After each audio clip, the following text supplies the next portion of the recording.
E o tema da mensagem de hoje é a grandeza da igreja e a sua identidade.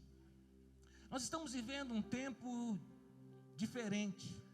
É interessante que eu vejo que até artistas estão falando aí nas redes sociais que estão com medo da volta de Jesus.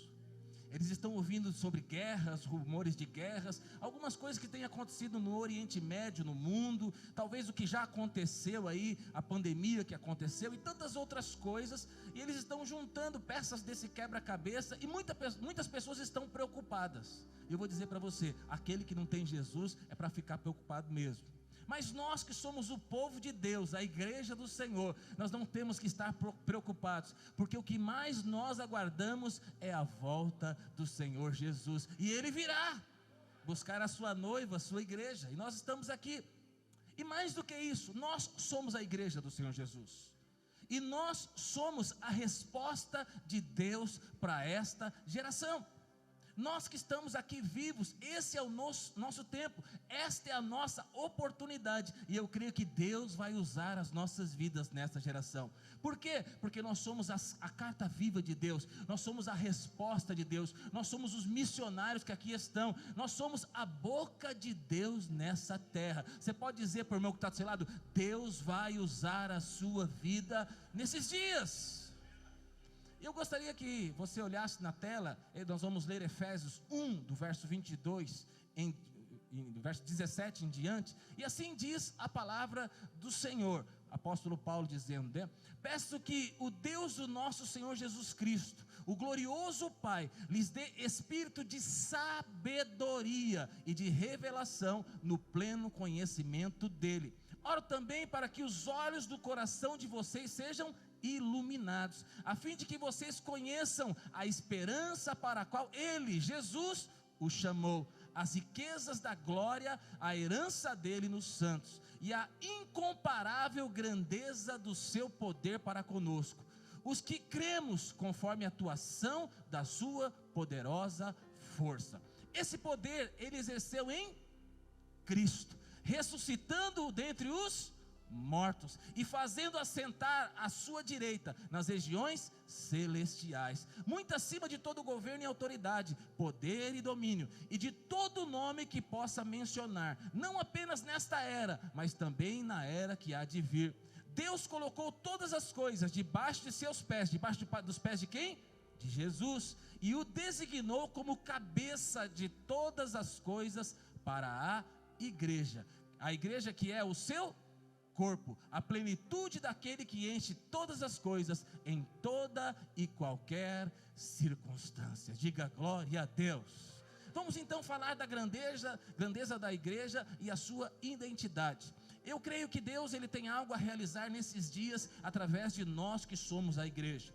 O que nós estamos vivendo hoje, com certeza já aconteceu, é algo cíclico, né? Guerras, rumores de guerras e tantas coisas terríveis que têm acontecido neste mundo e que tem gerado nas pessoas ansiedade, tem gerado nas pessoas medo, e as pessoas que não entendem as coisas de Deus, não pertencem ao reino de Deus, elas estão perdidas, mas eu e você nós temos a resposta, e eu creio que hoje você vai receber algo da parte de Deus, e você vai ser encorajado, e você vai ser a resposta de Deus nessa geração. Diga amém. Então, enquanto o mundo está cheio de medos e tribulações, nós, a igreja, nós não estamos desamparados. Por quê? Porque Deus é a nossa esperança. Nós não estamos desamparados porque Deus é o nosso refúgio e a nossa fortaleza. O Senhor, Ele é um Deus poderoso e maravilhoso, e Ele instituiu a igreja. Nós somos a igreja do Senhor. E no momento de guerra, de luta, de tribulação, de dificuldade, nós podemos nos unir e nós podemos demonstrar a compaixão que a igreja tem, a resiliência que a igreja tem, a coragem que a igreja tem. E nós como igreja estaremos cada vez mais unidos para sermos a resposta de Deus nessa geração. Com essa perspectiva então, eu e você nós podemos enfrentar todos os desafios. A igreja ela é invencível. Existem três coisas que jamais deixarão de existir. A palavra de Deus jamais deixará de existir. O trono de Deus jamais deixará de existir. E a igreja do Senhor Jesus.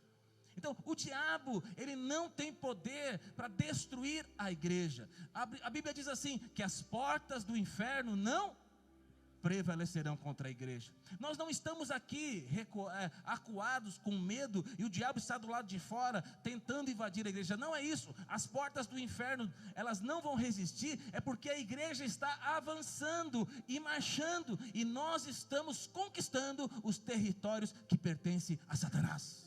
Nós, como igreja, somos o seu povo. Nós somos uma igreja forte e prevalecente. E eu creio, irmão, que haverá uma grande colheita nesta geração, e nós faremos parte dessa colheita. Se o diabo tem tentado dar o seu melhor para tentar destruir pessoas, para tentar destruir famílias, eu vou dizer para você, a igreja se levantará de uma forma poderosa e haverá uma grande colheita. Eu creio que é tempo de restituição de famílias inteiras. Eu creio que é tempo de mover de Deus. Eu creio que é tempo de milagre do Senhor. Eu creio que é tempo que a igreja se levanta de uma forma fortalecida. Sabe quem Deus vai usar? A sua vida e a minha vida. Segundo o texto que nós acabamos de ler, o texto diz que nós temos um chamamento de Deus. E esse chamamento é um chamamento muito grande. E esse chamamento aponta para o passado. Mas o texto que nós acabamos de ler também fala que nós temos uma herança. E a nossa herança fala do nosso futuro. Você tem uma herança para receber. Eu não sei se na sua família você tem alguma herança para receber, uma casinha, alguma coisa aí para receber. Eu sei que alguns de vocês têm muita herança para receber, glória a Deus e aleluia. Mas eu vou dizer para você, mais do que herança que você vai receber da sua família, você tem uma herança que vai vir da parte de Deus. Você vai receber uma recompensa da parte de Deus. Mas esse texto também fala do poder de Deus. O poder de Deus que é para hoje. O poder de Deus que há de se manifestar em nosso meio. O texto que nós acabamos de ler diz assim, e a qual a suprema grandeza do seu poder para conosco. Diga comigo, suprema grandeza do seu poder. Esse poder é o dunamis, é o poder da dinamite, é o poder da explosão. No original também fala de energia, o poder que trabalha com uma grande energia. No original também fala de kratos, que fala do poder ou força exercida. No original também fala de ischos, que é o poder e grande força emergente. Então Paulo, ele usa essas 4 palavras para falar para você e para mim o seguinte: é um poder gigantesco, é um poder muito grande. E que poder é esse? A Bíblia diz assim, que é o mesmo poder que ressuscitou a Cristo dentre os mortos. O mesmo poder que ressuscitou a Cristo dentre os mortos é o mesmo poder que está dentro de mim e dentro de você. O Espírito Santo de Deus está dentro de nós e o poder de Deus está dentro de nós. Paulo então ele faz 3 afirmações para mim te mostrar a grandeza da igreja, a grandeza da obra de Cristo. Primeira princípio que eu quero trazer para você, em primeiro lugar, a ressurreição de Jesus e a exaltação de Cristo. A Bíblia diz assim, do verso 20 ao 21, depois de haver ressuscitado a Cristo dentre os mortos, Deus manifestou o seu poder, fazendo-o aceitar à direita. Cristo ressuscitou, está assentado à direita de Deus. Não necessariamente é do lado direito, mas aqui está falando que ele está no lugar de autoridade. A Bíblia diz que ele está revestido de toda a autoridade. Em Mateus 28, 18 diz que Jesus diz assim, então Jesus aproximou deles, dos discípulos, e disse, foi-me dada toda a autoridade sobre os céus e a terra. O Jesus que nós servimos, ele tem todo o poder e toda a autoridade sobre os céus e a terra. Cristo domina sobre tudo. Cristo domina sobre todos. Cristo domina sobre a igreja. Cristo domina sobre principados, potestades, seres angelicais do bem, seres angelicais do mal. Ele é o general da igreja. O nosso general é Cristo. Em segundo lugar, o domínio universal de Cristo. A Bíblia fala da exaltação de Cristo, que abrange o soberano domínio de toda a criação. Filipenses 2:9 diz assim, por isso Deus o exaltou à mais alta posição e lhe deu o nome que está acima de todo nome, para que o nome de Jesus se dobre todo joelho no céu e na terra e debaixo da terra, e toda língua confesse que Jesus Cristo é o Senhor, para a glória de Deus. O meu e o seu joelho já se dobrou diante do Senhor Jesus, e nós já dissemos: Tu és o meu Senhor, Tu és o Deus Todo-Poderoso. Mas haverá um dia que todo joelho há de se dobrar, e toda língua há de se confessar. Haverá um dia que o diabo, os seus anjos do inferno, eles vão se dobrar diante do Senhor, e vão dizer que Ele é o Rei da Glória. Todas as coisas então estão debaixo dos pés do Senhor, debaixo do seu governo. E em terceiro lugar, a primazia de Cristo sobre a igreja. Cristo, Ele é o dom de Deus para a igreja. Cristo é o presente de Deus para nós.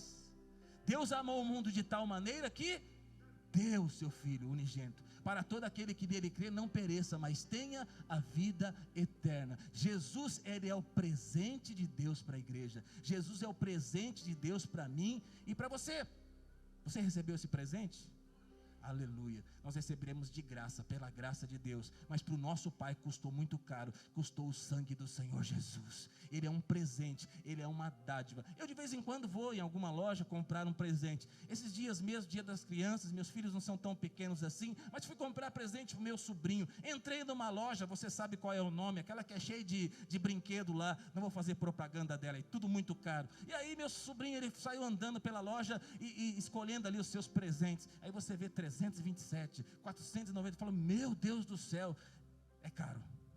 Mas vou dizer para você, mais caro do que ir numa loja dessa para comprar um presente para os nossos filhos, sobrinhos e por aí vai, foi o preço pago por mim e por você. Jesus, Ele é o presente dado à igreja. Em terceiro lugar, a igreja é inteiramente dependente a Cristo. Nós não vivemos do nosso jeito, nós não vivemos da nossa forma. Cristo, Ele é o cabeça da igreja. A igreja é a plenitude de Cristo. A igreja está cheia da presença de Cristo. A igreja tem os dons, a igreja tem poder, a igreja tem graça.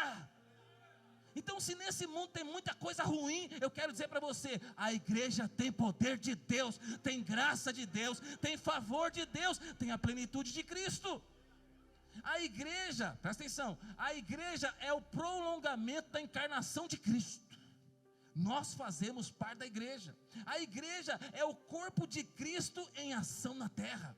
A igreja está cheia da trindade, do Pai, do Filho e do Espírito Santo. Então eu quero dizer para você, nós temos a presença de Cristo. Cristo está no nosso meio, Cristo está se movendo através de nós, que somos a igreja. De certa forma, eu não posso dizer que Cristo precisa de nós e nem que Cristo precisa da igreja. Nós não completamos Cristo, porque Cristo é tudo em todos. Mas por outro lado, eu quero dizer para você, o esposo, que é Jesus, ele é incompleto sem a esposa. E quem é a esposa? A igreja. Uma videira não pode ser uma videira de verdade se ela não tiver os ramos. Quem são os ramos? A igreja. O pastor, ele não pode ser visto sem as suas ovelhas, senão ele não é um pastor.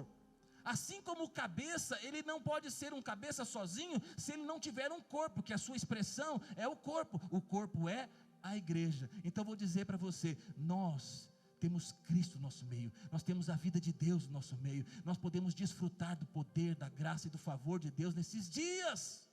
Eu e você, nós somos chamados para viver a plenitude de Cristo. Eu e você, nós somos importantes nessa geração. Nós somos a igreja do Senhor Jesus. Diga glória a Deus. Então nós como igreja, eu creio que Deus tem algo poderoso para fazer nesses dias em nosso meio.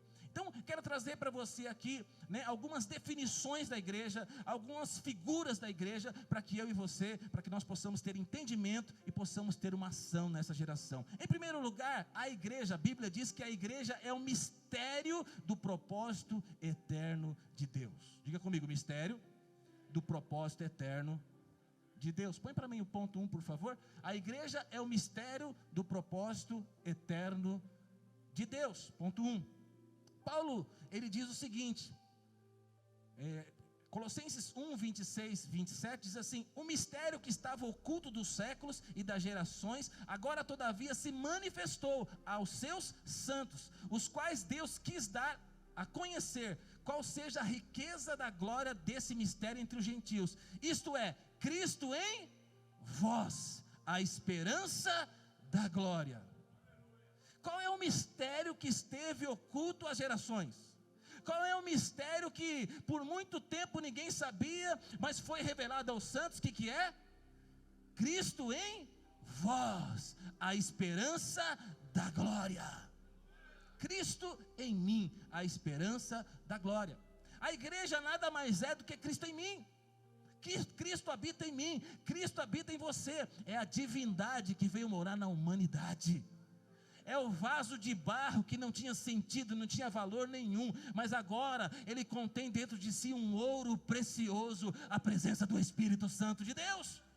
Então, se nós não valíamos nada, porque nós éramos apenas um vaso de barro, eu quero dizer para você, agora nós somos preciosos, porque dentro de nós tem a presença de Deus. Deus não colocou um pouco de si em nós. Deus, na verdade, ele veio habitar dentro de nós. O homem natural não pode entender o que eu estou falando. O que eu estou falando é loucura para o homem natural. Cristo veio habitar dentro do homem, é loucura. Mas eu vou dizer para você, para nós é o poder de Deus. É um mistério que foi revelado à igreja. Cristo em mim, a esperança da glória. O mundo está sem esperança. O mundo está cheio de medos. Mas eu vou dizer para você, o grande mistério que foi revelado para nós. Cristo em nós, a esperança da glória. No momento de maior crise, tribulação, guerras, rumores de guerras, dificuldades, pessoas com medo da volta de Jesus, Cristo em nós, a esperança da glória. Deus hoje habita dentro de mim e de você. E a única forma dessa obra ser realizada, a obra que deve ser realizada, é através de Cristo que está dentro de nós. Então o Pai, Ele nos deu Cristo, que é uma dádiva, que é um presente. Hoje nós temos a vida de Deus. É como um vírus, desculpa fazer essa comparação. Já ficou doente alguma vez aí? Um vírus tomou o seu corpo? Então, quando um vírus entra num corpo, ele vai na verdade ali infectar, e ele vai crescendo, e se deixar, ele vai tomando ali todo o corpo, e um vírus pode levar à morte, sim ou não? Mas eu vou dizer para você, é um santo vírus.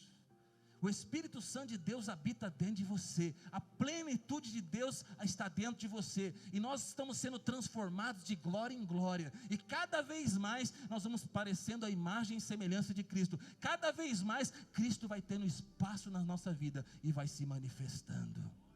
Aquele que começou a obra em você, Ele há de aperfeiçoar, Ele há de terminar em nome de Jesus. Hoje eu e você, nós temos a vida de Deus. Então hoje nós vivemos para quê? Para a glória de Deus. Hoje nós temos o Espírito Santo dentro de nós, hoje nós somos habitação de Deus. Irmão, você consegue entender o que é ser habitação de Deus? Deus habita dentro de você. Quando você veio para cá, você veio com o Espírito Santo de Deus. Deus veio para cá também, Ele está aqui, como igreja estamos reunidos. Quando você for embora daqui, você for para a sua casa, o Espírito Santo de Deus vai com você. E Ele quer viver uma vida de comunhão, Ele quer viver uma vida de poder. Então este é o centro do Evangelho. Qual é o centro do Evangelho? Cristo em nós, a esperança da glória. Sabe qual é a diferença do cristianismo das outras religiões? É que as outras religiões têm muito ensino, as outras religiões têm muitos mandamentos, mas é interessante e importante porque o cristianismo, Jesus ele não nos ensinou o caminho, Ele veio dizer para nós, eu sou o caminho. Então nós estamos aqui para aprender o caminho, nós já temos o caminho que habita dentro de nós. As religiões, ela quer ensinar como você faz para ter vida, mas Jesus não veio para ensinar como ter vida, Ele veio para dizer para nós, eu sou a vida. As outras religiões, ela vem para ensinar uma verdade, mas Jesus não veio apenas para ensinar uma verdade, Ele diz, eu sou a verdade e a vida. Então, o mistério que estava oculto há muitas gerações, foi revelado a nós, que somos a igreja. Eu sei que tem pessoas que falam, eu queria viver no tempo de Sadraque, Mesaque, Abednego, eu queria viver na cova no tempo do Daniel, e eu queria estar lá na cova dos leões. Irmão, você vive no melhor tempo, Cristo em você, a esperança da glória. No Velho Testamento eles recebiam ali o Espírito Santo, o poder de Deus para cumprir uma missão. Hoje nós temos o poder de Deus que está dentro de nós. Efésios 3:10 diz assim, para que pela igreja a multiforme sabedoria de Deus se torne conhecida, agora dos principados e potestades nos lugares celestiais, segundo o eterno propósito que estabeleceu em Cristo Jesus, o nosso Senhor. Cristo habita dentro de mim e dentro de você. eu vou dizer para você, a multiforme sabedoria de Deus, ela é conhecida, ela é revelada através de mim e de você. Os principados e potestades, irmão, Jesus está no governo de tudo, tudo está debaixo dos seus pés, mas presta atenção, nós que somos filhos de Deus, nós que somos habitação de Deus, todo principado e potestade também está debaixo dos nossos pés. Ser cristão, então, é permitir que Deus flua na nossa vida. Ele é o caminho, Ele é a verdade, Ele é a vida, Ele nos ensina. Ele é o caminho para nos libertar do pecado. Ele é o caminho para nós termos um casamento abençoado. Ele é o caminho da provisão e da prosperidade. Ele é o caminho da saúde. Jesus é tudo aquilo que nós precisamos. Muitas pessoas querem métodos. Como alcançar? 7 pontos, como alcançar isso. Eu vou dizer para você, isso é coach. Isso é aquilo que o mundo pode ensinar. Nós não estamos aqui para ensinar nada disso. Nós estamos para dizer para você, Cristo em você, a esperança da glória. O que você precisa não são de métodos, não é de um caminho. O que você precisa é de Jesus. Cristo em você, a esperança da glória. Imagine que você estivesse numa sala muito escura. Imagine agora você está numa sala muito escura. E tudo que está envolto ali em trevas, as pessoas dentro das salas estão confusas, incapazes de encontrar o caminho. E nessa escuridão existe ali uma caixa. E essa caixa, ela tem uma lâmpada muito forte que está ali dentro da caixa. Mas essa caixa está fechada, essa caixa está trancada e ninguém imagina o que está dentro dessa caixa. E ali as pessoas, junto com você, estão há muito tempo, muitos anos, por muito tempo ali naquela sala escura que não conseguem enxergar nada. Mas de repente alguém encontra uma chave. E pega essa chave e descobre que naquela caixa tem uma fechadura e a chave encaixa certinho. E aí a pessoa vai lá e abre aquela caixa. Quando a pessoa abre aquela caixa, a grande luz que está dentro daquela caixa ilumina todo aquele ambiente. E agora todos podem ver, todos podem enxergar, todos podem enxergar uns aos outros, todos podem enxergar a si mesmo.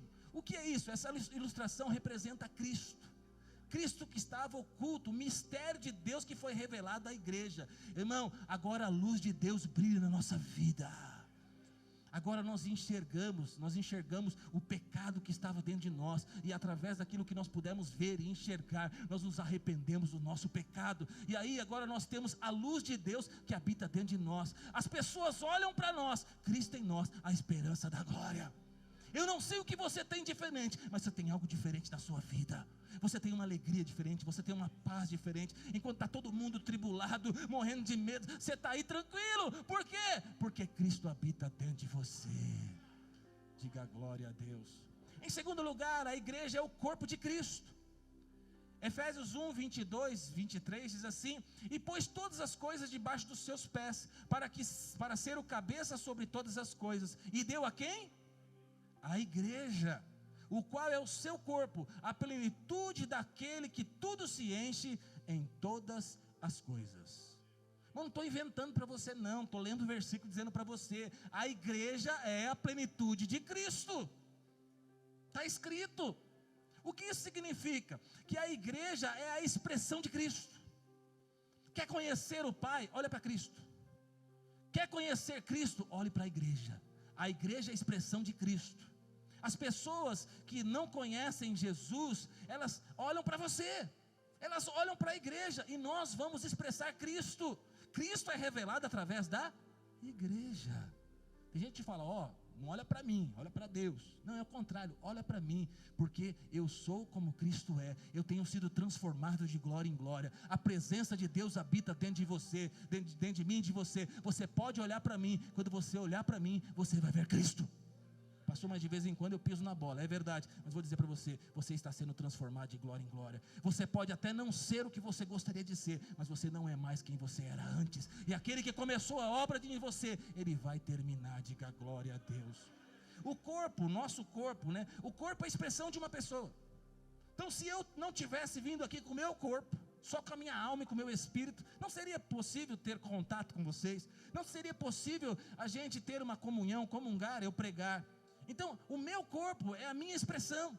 Aleluia. Então, a igreja é a expressão de Cristo. A igreja é o corpo de Cristo. E este corpo, que é o corpo de Cristo, que é a igreja, ela está crescendo. Ela está avançando. ela está sendo aperfeiçoada. É como um bebê. Já viu um bebê? Aleluia. Um bebê pequenininho ali, de poucos meses, ele é um ser perfeito? É uma criança perfeita, um menino, uma moça? Sim, mas presta atenção, é um bebê que ele vai evoluir, ele vai aprender a falar, ele vai aprender a andar. Então é um ser perfeito, mas que vai evoluir, que vai crescer e que vai avançar. Presta atenção, assim é a igreja. A igreja, ela está sendo mudada e transformada. Mas presta atenção, não tem nada a ver comigo e com você. Quem está fazendo essa obra é o Pai. Quem está fazendo essa obra é o Espírito Santo de Deus. Quem está passando em meio à igreja e trabalhando na igreja é Jesus Cristo. Pode ser que eu não estou vendo exatamente o que está sendo feito, mas presta atenção, Jesus está trabalhando na nossa igreja local. Jesus está fazendo algo poderoso aqui no nosso meio. Mas não só aqui, existem muitas outras igrejas. E todas essas igrejas que são as igrejas de Jesus, elas são a expressão, elas são o corpo de Cristo. Vai chegar uma hora, irmão, que nós chegaremos à plenitude, nós chegaremos à maturidade, e nós seremos a igreja, que nós seremos arrebatados. Aleluia.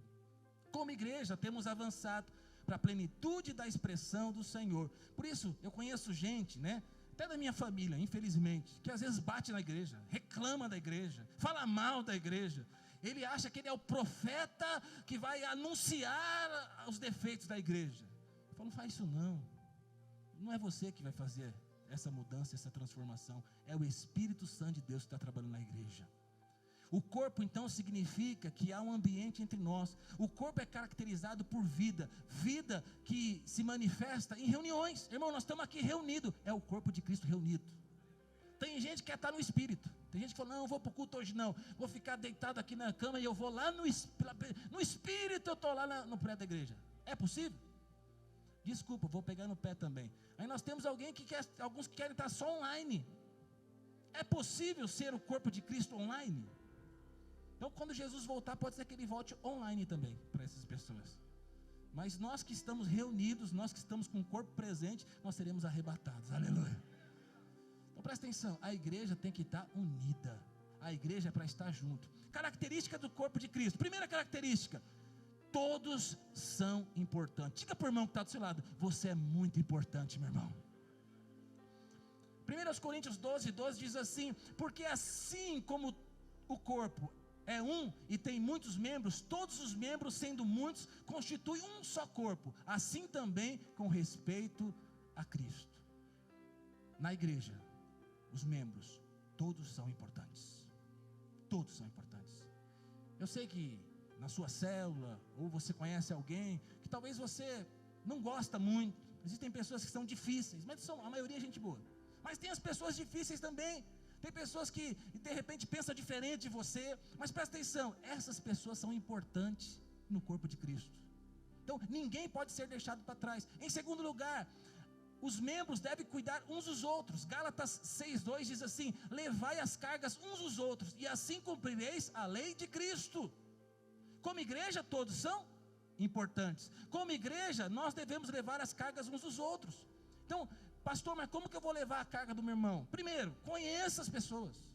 Igreja não é um amontoado de gente, a gente precisa se conhecer. Nós precisamos ir lá para o churrasco, para o batismo, para o churrasco, conversar, comer na mesma mesa, se conhecer, saber o nome das pessoas, sabe? Estar disposto a compartilhar nossa experiência, nossa vida.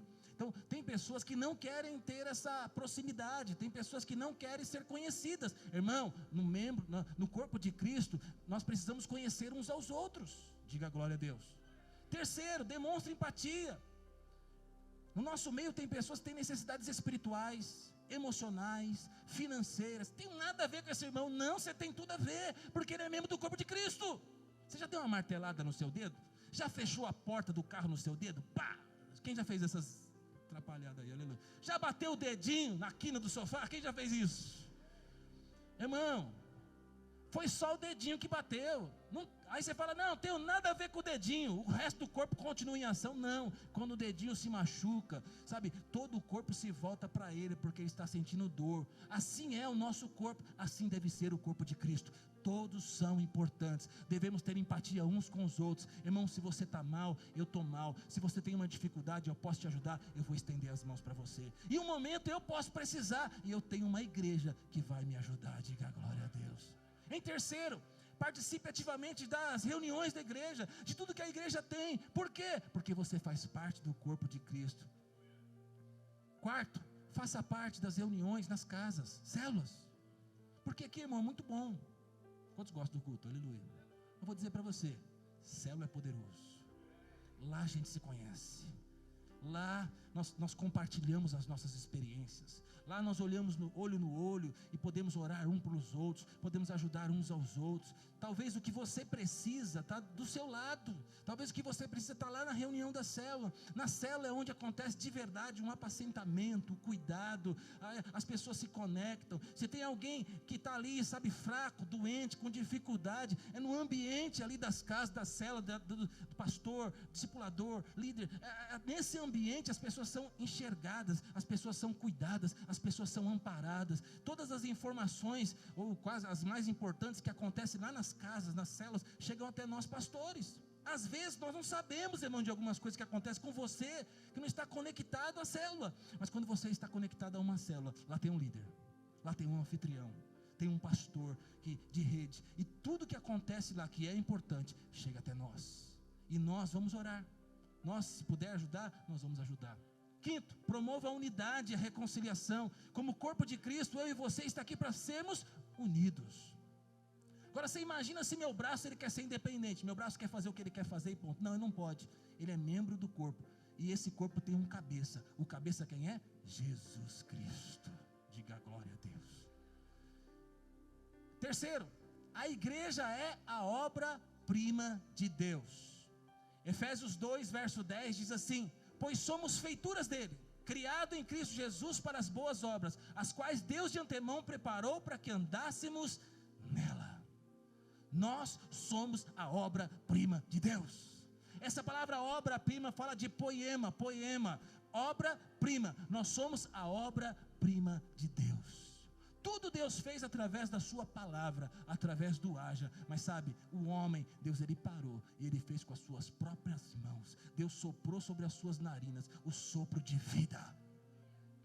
Eu e você somos a obra-prima de Deus. A obra-prima que somos nós não está acabada, não está finalizada. Nós estamos sendo transformados de glória em glória. Vai ter um momento, irmão, que a obra que ele começou vai ser terminada. Diga glória a Deus. Quando você olha para você, o que você enxerga? Um vaso de barro sujo? Alguém que é miserável? Não, eu vou dizer para você, você é a obra-prima de Deus. Deus está trabalhando na sua vida. O que é uma obra-prima, pastor? Para um pintor é ali a sua melhor arte, é o seu melhor quadro, aquele que ficou mais lindo, mais perfeito, aquilo é a obra-prima. Para um jogador, pastor Chico fala assim, né, eu repito aqui, para um jogador, aquele melhor gol, aquele gol de placa. E qual é a obra-prima de Deus? Nós que somos a igreja. Você pode dizer para o irmão que está do seu lado, você é a obra-prima de Deus. Para que serve a obra-prima, pastor? Para que serve um quadro, que é uma obra-prima? Efésios 3,10 diz assim: para que pela igreja a multiforme sabedoria de Deus se torne conhecida, agora dos principados e potestades nos lugares celestiais. Os principados e potestades vão olhar para a igreja, vão olhar para mim e para você, e vai ver a multiforme graça e sabedoria de Deus. Eles não conseguem entender, mas através de nós, a multiforme graça e sabedoria de Deus é revelada, ela é exposta. Diga glória a Deus. Está chegando o dia que a glória de Deus será vista através dos filhos de Deus. Toda a criação aguarda com muita expectativa esse dia. Está ainda em oculto, mas vou dizer, vai ter um dia que vai se manifestar. Naquele dia todos vão poder contemplar a obra-prima que o Espírito Santo de Deus fez através da sua igreja. A obra-prima é a igreja. Aquilo que Deus começou vai terminar. haverá uma transformação gloriosa nos nossos corpos, um encontro íntimo com Cristo, teremos a revelação da sua justiça e santidade em nós, o governo dele se manifestará, seremos julgados e receberemos uma grande recompensa, e finalmente viveremos com ele eternamente. Aleluia, glória a Deus. Em quarto lugar, a igreja, ela é o reino de Deus. Diga comigo, o reino de Deus. Efésios 2,19 diz assim: assim já não sois mais estrangeiros e peregrinos, mas concidadão dos santos. O que é um concidadão? É alguém que goza de uma cidadania, de um direito. E qual que é a nossa cidadania e o nosso direito? Nós gozamos de uma cidadania, de um direito. A Bíblia está dizendo que nós não somos mais estrangeiros e peregrinos, mas somos concidadãos dos santos. Irmão, nós temos a mesma natureza de Jesus, nós temos a mesma pátria, nós estamos aqui nessa terra, mas nós não pertencemos a este mundo. Aqui no Brasil tem as suas leis. Se você for lá nos Estados Unidos, é parecido, mas tem leis diferentes. E presta atenção, alguém já viajou para fora do país aqui? Cadê o pessoal que já viajou? Glória a Deus, tem bastante gente que já viajou para fora do país. Quando você viaja fora do país, é muito bom. É bom, não é, irmãos? Aleluia, sair do Brasilzão é bom. Mas quando você vai lá para os Estados Unidos, e você vai viajar, e você chega lá em Miami, você se diverte nos parques, né? Seja qual for, mas você está lá, pergunta, mas você é de lá? Você pertence àquele lugar? Não, porque lá não é a sua terra. Mas presta atenção, lá tem leis. Por mais que eu sou um cidadão do Brasil, mas a partir do momento que eu entro lá nos Estados Unidos, as leis de lá valem para mim, sim ou não? Valem. Então, de repente, tem lugares dos Estados Unidos que alguns crimes forem cometidos, é pena de morte. No Brasil tem pena de morte, sim ou não? Não, mas depende de onde eu for. No Brasil, ou um cidadão brasileiro for e cometer um crime, o que vai valer é a lei de lá. Presta atenção, eu e você estamos aqui no Brasil, aqui tem leis, mas presta atenção, nós não somos dessa terra, nós temos uma lei que é maior do que a lei do Brasil, é a lei do reino de Deus. Nós não pertencemos a esse mundo, ao Brasil, nós pertencemos ao reino de Deus. Então presta atenção, quando eu estou lá nos Estados Unidos, eu não me sinto que estou em casa, porque eu não sou de lá. Mas quando eu chego no Brasil, por mais que tenha os seus problemas, quando eu chego na minha casa, quando eu vou para o meu travesseiro, quando eu deito da minha cama, é assim ou não é? Quem já viajou fala, graças a Deus, cheguei em casa. Irmão, essa sensação de graças a Deus eu cheguei em casa, vai ser quando a gente chegar na presença de Deus. Nós estamos aqui, mas nós não pertencemos a esse mundo. Quando nós formos para habitar com Ele, durante o século dos séculos, nós vamos dizer, graças a Deus, eu estou na minha casa, eu estou na presença de Deus. Então você tem direitos, e os direitos que você tem a ver com que você é concidadão do reino de Deus. Então você tem acesso às riquezas de Deus, você tem acesso à lei de Deus, à palavra de Deus, às promessas de Deus, você tem acesso ao trono de Deus, você tem direito de orar, e quando você ora, as suas orações são respondidas, porque você é concidadão de Deus. Você tem direito de expulsar demônio, de pisar na cabeça de Satanás, você tem direito de ordenar no reino espiritual, você tem direito de orar pelos enfermos, eles vão ser curados, você abre a sua boca e declara a palavra de Deus, e vida vai ser liberada. Sabe por quê? Você não pertence a esse mundo, você pertence ao reino de Deus. Fala para o irmão que está do seu lado, você é um agente infiltrado do reino de Deus aqui na terra. Talvez você, como eu, assiste alguns filmes de vez em quando, né? Assiste. Aí você vê lá um agente infiltrado dos Estados Unidos em tal missão. Irmão, você é um agente do reino infiltrado aqui nesta terra. E Deus te colocou aqui para estabelecer o reino de Deus. Através da sua vida, o reino de Deus está sendo implantado. Diga glória a Deus. Quando nós falamos de reino, quem estudou um pouquinho aí sabe, né, que existem 3 reinos: reino animal, reino vegetal e reino mineral. Mas vou dizer para você, esses são os reinos naturais. Nós estamos aqui para falar do reino de Deus, que está acima de tudo isso. Diga glória a Deus.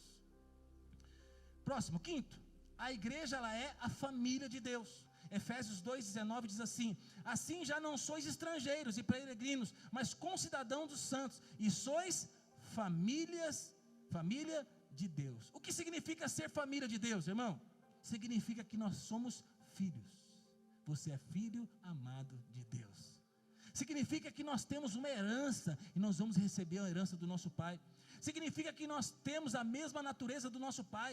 Significa que nós temos um Pai amoroso. Significa que nós temos acesso à despensa do Pai, à casa do Pai, ao trono do Pai, ao palácio do Pai, porque nós fazemos parte da família de Deus. Significa que esse irmão que está do seu lado, essa pessoa que está do seu lado é seu irmão em Cristo Jesus. Nós somos uma grande família. É assim, irmão, você vai viajar, você vai lá, por exemplo, nos Estados Unidos, quando você chega lá, é tudo muito estranho, mas é interessante, quando você chega na igreja, nós nos parecemos. Por mais que você ou eu não fala o inglês, ou não tenha a mesma língua, ou não tenha a mesma cultura, tudo é estranho, mas quando você chega na igreja, lá no Peru, vai lá no Peru na igreja, nós nos parecemos, nós temos o mesmo espírito. Você vai lá nos Estados Unidos, temos o mesmo espírito. Você vai lá em Israel, você vai lá em outro lugar, em outro país, quando você chega e entra na igreja, você percebe, essa pessoa é meu irmão em Cristo. Diga glória a Deus. Quando nós estamos na casa, uns dos outros, nós nos sentimos à vontade. Não sei se já aconteceu com você. Quero dar uma ilustração aqui. Imagine que você vai na casa de um amigo, de uma amiga sua muito íntima, e esse amigo te receba lá na casa, um grande jantar, uma comida maravilhosa, e ela te deixa bem à vontade. Pergunta, você de fato fica à vontade na casa de uma pessoa que é seu amigo, sua amiga, e de fato tem toda a liberdade que você tem na sua casa, sim ou não? Não. Então quando nós vamos na casa de uma outra pessoa, por mais que ela tente nos deixar à vontade, a gente não fica tão à vontade assim. O normal é isso, Então, de repente você quer comer mais uma coisinha, mas você fala, eu estou na casa dessa minha amiga, eu não vou comer. Já aconteceu com você isso? Aí você vai sentar no sofá, a sua vontade era o quê? Esparramar no sofá, mas você está na casa de uma pessoa, você vai se esparramar no sofá? Normalmente não, Então você vai se conter. Por quê? Porque lá não é a sua casa. Mas quando você chega na sua casa, como é que é? Você deita no sofá, você abre a geladeira, você come um pouquinho mais, sim ou não? Por quê? Porque você está na sua casa. Diga glória a Deus. Eu e você fazemos parte da família de Deus. Sexto, a igreja é a noiva e a esposa de Cristo.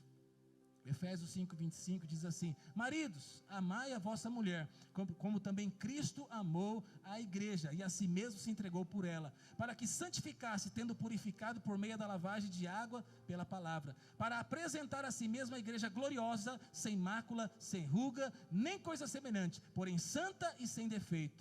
Grande, verso 32, grande é este mistério, mas refiro a Cristo e a igreja.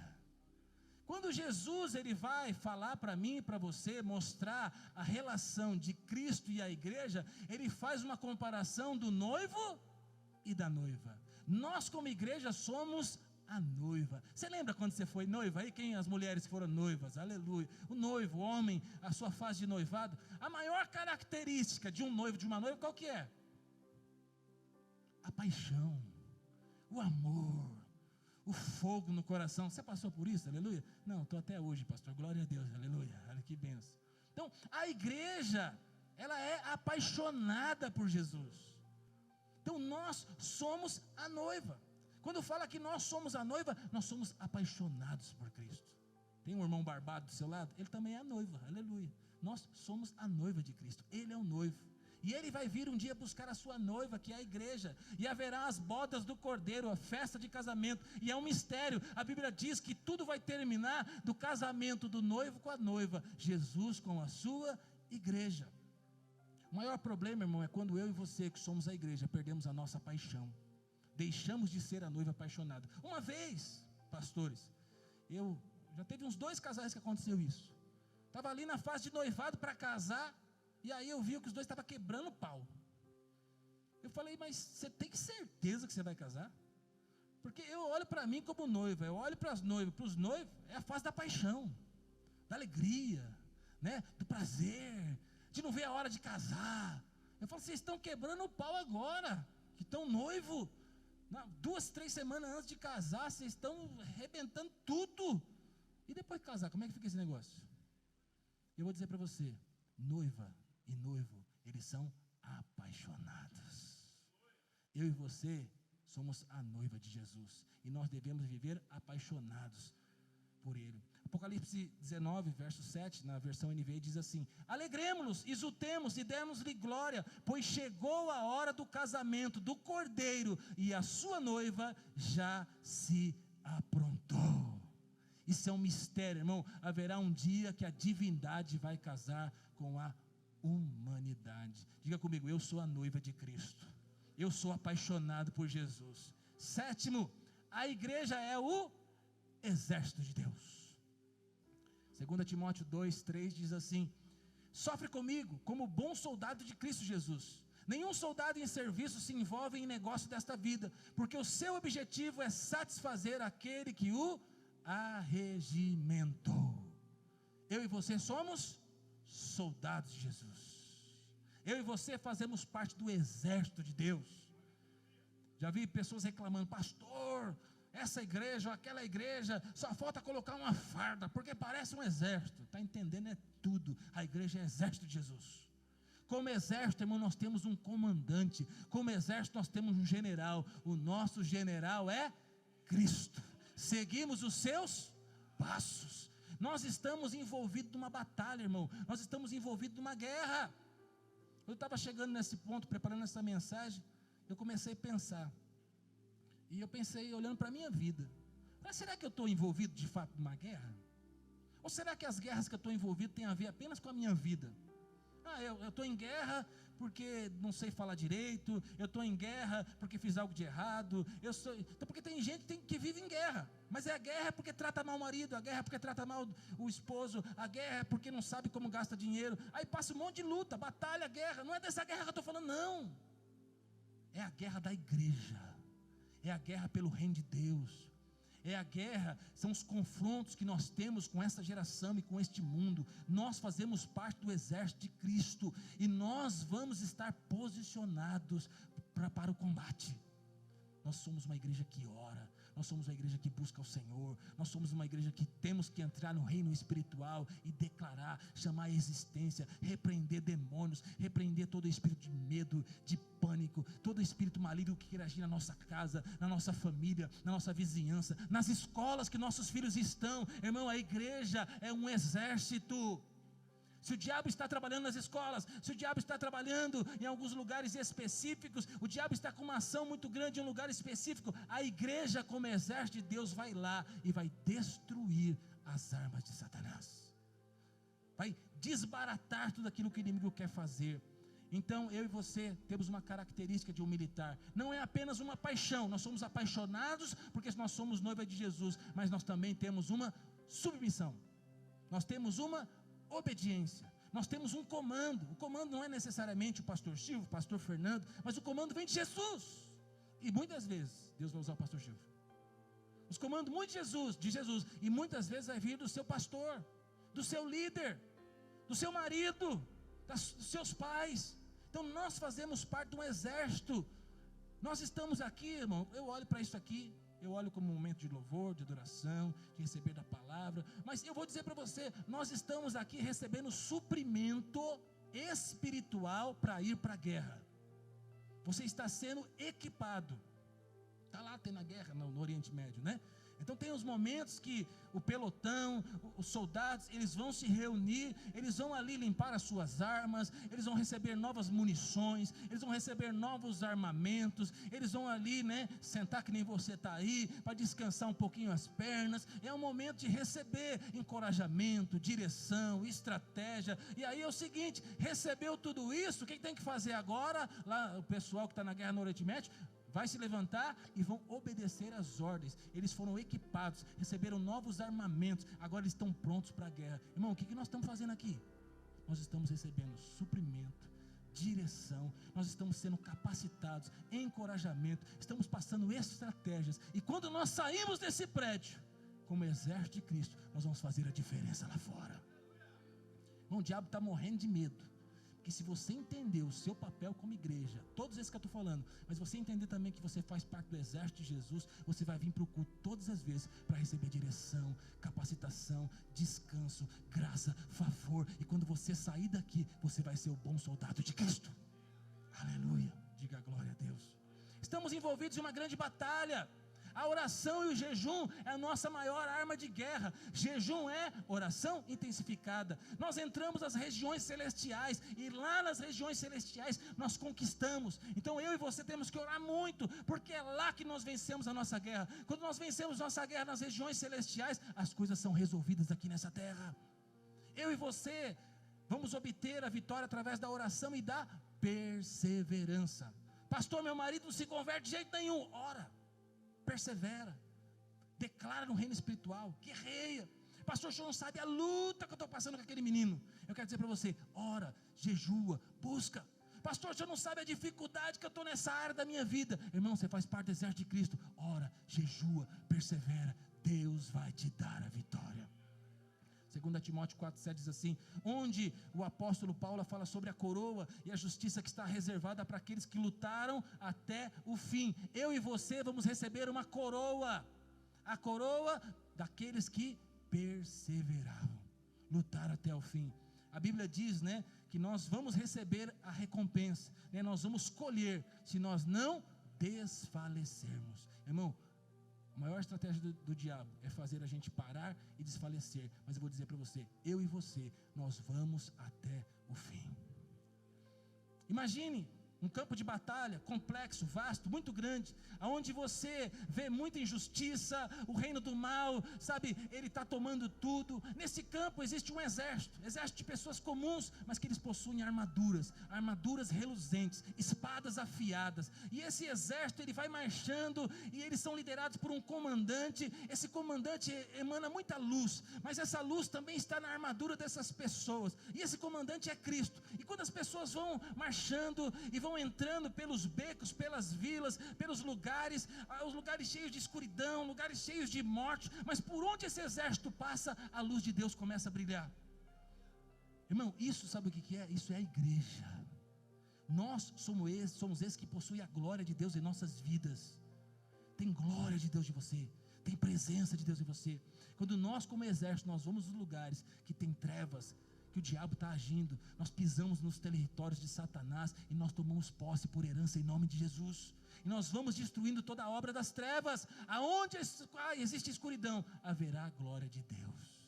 Eu creio, irmão, que em nome de Jesus, nesses dias Deus vai usar a minha vida, a sua vida, para levar luz na casa de familiares, na casa de parentes, na casa de amigos, no nosso trabalho.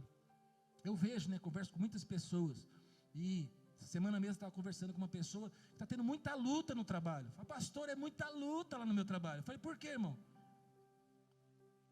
Pastor, é muito macumba, muito trabalho de macumba, é muita gente ruim, é muita gente falando mal do outro.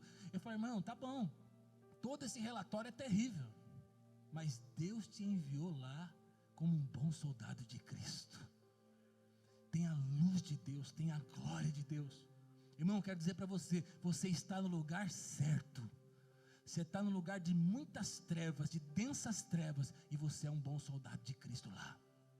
Deus vai usar a sua vida, e eu creio que Deus vai mandar mais um outro soldado para ajudar nessa guerra aí, amém? Oitavo e último, a igreja é a lavoura de Deus. 1 Coríntios 3,9 diz assim, porque de Deus somos seus cooperadores, lavoura de Deus, edifício de Deus somos nós. A Bíblia diz que nós também somos lavoura de Deus. E aí, como lavoura, né, nós temos então uma cooperação entre Deus, que é o divino, e os homens, né, que é o humano. A igreja então, ela tem uma parte nesse trabalho. Nós somos a lavoura de Deus. Mateus 9 diz assim, então disse aos seus discípulos, a seara é grande, mas os trabalhadores são poucos. Peçam, pois, ao Senhor da seara que envie trabalhadores para a seara. Eu e você somos esses trabalhadores, e há uma colheita. João 4:35 diz assim, não dizeis vós que há 4 meses para a colheita, para a ceifa? Eu porém vos digo, erguei os olhos e vede, os campos pois branquejam para a colheita. A igreja é a seara de Deus, nós somos os trabalhadores. Eu vejo muitas pessoas sendo ganhas para o Senhor Jesus, e Deus alinhando todas as coisas, e trazendo muitos trabalhadores, porque haverá uma grande colheita. Nós já tivemos um grande mover de colheita no Brasil, por exemplo, em outros países, mas vamos falar do Brasil. Mas eu sinto, irmão, um alinhamento de Deus para que haja uma grande colheita. Tudo que eu vejo acontecendo, eu vejo com um olhar profético. Eu vejo Cristo querendo se manifestar. Eu vejo a igreja sendo fortalecida, Deus permitindo que algumas coisas aconteçam para que haja unidade da igreja, para que haja oração da igreja, para que haja jejum na igreja, para que o povo esteja unido. Eu vejo as palavras que estão sendo ministradas, o povo recebendo, as células funcionando, as casas, ali na reunião nas casas, eu vejo reunião nas escolas, eu vejo reunião na sociedade amigo de bairro, eu vejo a igreja se preparando, porque haverá uma grande colheita. E eu e você fazemos parte, nós somos os trabalhadores dessa colheita. Deus, Ele vai usar a minha, a vida e a sua vida. Nós somos de Jesus, nós pertencemos a Ele, e o Senhor nos fez para ser trabalhadores dessa colheita. 1 Coríntios 3, 6 diz assim: eu plantei, Apolo regou, mas Deus é que fazia crescer, de modo que nem quem planta nem quem rega são alguma coisa, mas unicamente Deus que efetua quem dá o crescimento? Deus. O que planta e o que rega tem um só propósito, e cada um será recompensado de acordo com o seu próprio trabalho. Irmão, nós somos trabalhadores dessa seara. Nós estamos plantando, nós estamos regando. Não vou dizer, nós não somos nada, nós vamos receber uma recompensa. Quem vai dar o crescimento é o Senhor. Quando haverá essa grande colheita, pastor? Como que nós fazemos para o negócio crescer? Irmão, nós vamos plantar, nós vamos regar. Quem vai dar o crescimento é o Senhor. O que nós temos que fazer, pastor? Nós temos que lançar a semente. A semente que é? A palavra de Deus.